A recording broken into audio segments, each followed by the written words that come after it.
you know who's here? Neil Used, owner of Physical Therapy and Balance Centers, talking about how to keep our balance, how to prevent falls. That's why I've got this on. Absolutely. First of all, we want to talk about some statistics. Okay. Got a new article this week that said the number 2 reason people talk to doctors when they go to them over the age of 65 is about dizziness. Over the age of 75, 80% of people out there having dizziness.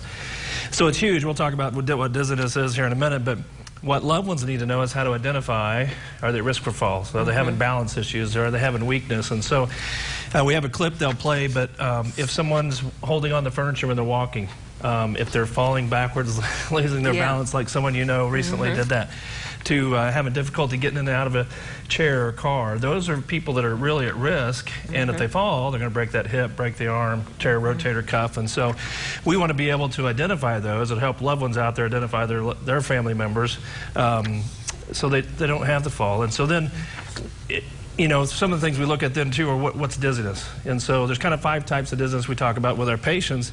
One is that vertigo spinning. And so there's an inner ear piece, there's debris that gets in the inner ear that you can't see from the outside. And so there's a couple ways to test for that. We have a way to do that. And then we can help remove that debris out of the inner ear and make the dizziness better. Really? That's called vertigo. Another, just wobbly on their feet, they're unsteady. That just happens as we get older because of leg weakness. COVID has hit, everybody's been at home over the age of 65, haven't been going very many places. And so if you got a loved one that can't get in and out of Walmart very easily, you know, that's probably someone that's at risk. And so other dizziness are nausea, motion sickness, kind of like being on a merry-go-round or a Ferris wheel, that type of thing, to lightheaded visual sensitivity.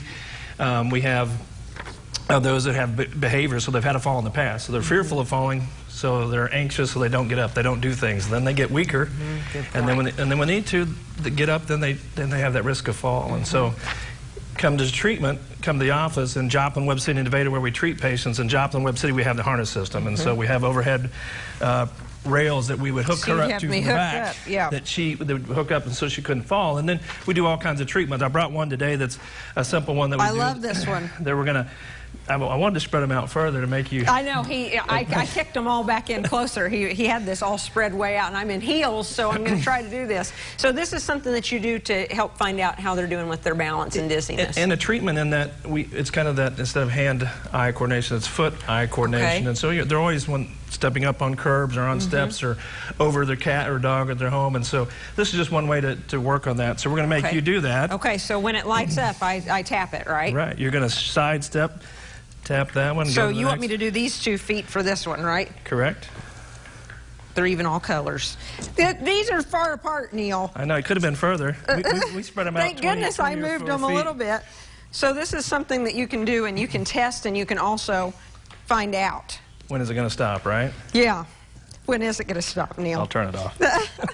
But that's one of the things we do. We even have concussion patients, so we'll start sitting and do a hand-eye coordination type test or treatment with them that they can sit and do. We've got some great results with patients that have had concussions. A recent 40-year-old female that had an injury and a concussion, and so she went to Children's Mercy in Kansas City, and so we've got ways to treat those folks with concussion. Great. Yeah, so balance, falls, dizziness, vertigo, we call that vestibular therapy in our office, and we've been doing that for about 4 years now, getting great results, helping folks, and so making them better and preventing them from having that fall. So. That's great. We all appreciate that. You're taking care of all of our loved ones. Yeah, so absolutely. Thanks so much for being here. That was fun. Yes, and you can come do this too, and you'll be all hooked up where you won't fall down. You'll do a better job than I did. So thanks so much. We appreciate it. Thank you. Coming up next on Living Well, Dr. Stephanie Stroud of Cornerstone Animal Hospital is back with us to talk about safe things for our pets to chew on and what aren't safe. So stay with us. We'll be right back with her.